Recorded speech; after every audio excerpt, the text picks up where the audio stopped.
In a quiet village nestled at the edge of a dark forest, there was a well-worn path that locals avoided after sunset.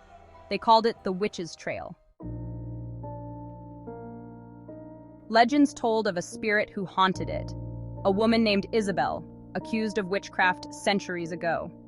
They said she was innocent but cursed the villagers with her dying breath, vowing to watch over the trail forever. One cold autumn evening, a skeptical traveler named Daniel arrived in the village. He'd heard of the ghost stories but brushed them off as superstition. That night, he decided to walk the witch's trail, convinced the tales were merely folklore. The moon was full, casting an eerie light through the trees as Daniel made his way down the path. The air was bitterly cold, and an unsettling silence blanketed the forest. After a while, he noticed the sound of footsteps echoing his own, just slightly behind him. Stopping, he glanced over his shoulder, but there was no one there. He continued, but the footsteps returned, this time closer and heavier.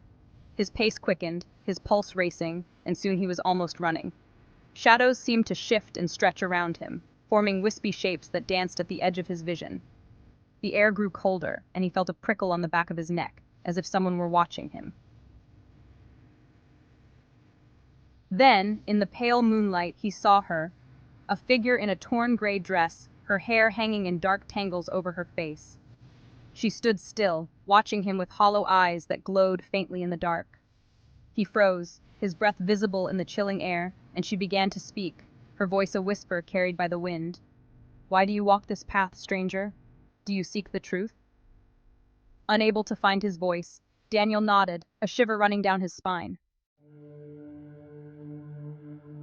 "You mock my suffering as they did," she whispered, stepping closer. "They laughed as they condemned me, but none of them returned from this trail after dark. Now you too are bound to it." He turned to run, but his feet felt as if they were rooted to the ground.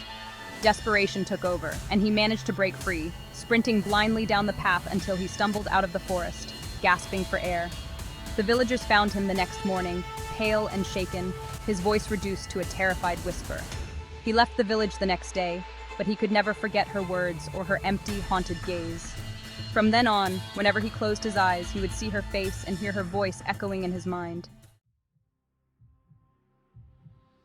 The Witch's Trail remained as it always was, a place haunted by the restless spirit of Isobel. And though no one else dared to walk it after dark, they say that if you listen closely on a still night, you can hear the footsteps of those who tried and failed to leave her path.